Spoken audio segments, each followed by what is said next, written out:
കഴിഞ്ഞ വീഡിയോയിൽ നമ്മൾ ട്രഡീഷണൽ മെത്തേഡിൽ എങ്ങനെയാണ് നമ്മുടെ ബ്രാ സൈസ് കണ്ടുപിടിക്കാമെന്നാണ് നമ്മൾ കണ്ടത്.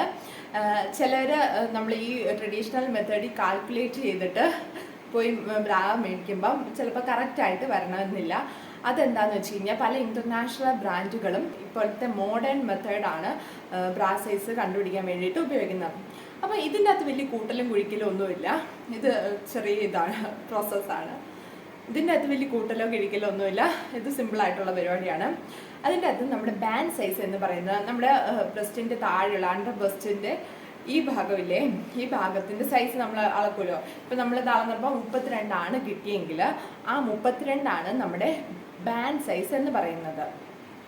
ബാൻഡ് സൈസ് എന്ന് പറയുന്നത് നമ്മുടെ ഈ അളന്ന് എത്രയാണോ കിട്ടുന്നത് അത് തന്നെയാണ് നമ്മുടെ ബാൻഡ് സൈസ് എന്ന് പറയുന്നത്. ഇപ്പോൾ ചിലപ്പോൾ നമുക്ക് ഒറ്റ സംഖ്യയായിട്ട് കിട്ടാം. 31 കിട്ടുന്നതെങ്കിൽ നെക്സ്റ്റ് ഇരട്ട സംഖ്യ എടുക്കുക. കാരണം നമുക്കറിയാലോ 32, 34 ഇരട്ട സംഖ്യകളായിട്ടാണ് നമ്മുടെ ബ്രാ സൈസ് വരുന്നത്. അതുകൊണ്ട് അടുത്ത സംഖ്യയായിട്ട് എടുക്കുക.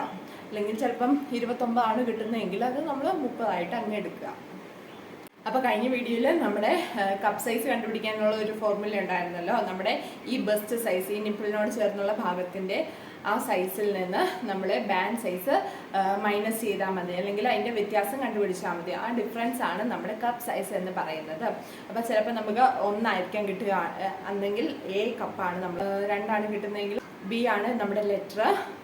അങ്ങനെ ഒന്ന് കൂട്ടി പോയി ആ ലെറ്ററാണ് നമ്മുടെ കപ്പ് സൈസ് എന്ന് പറയുന്നത്. അപ്പോൾ ഇത്രയേ ഉള്ളൂ നമ്മുടെ ഇന്നത്തെ വീഡിയോ.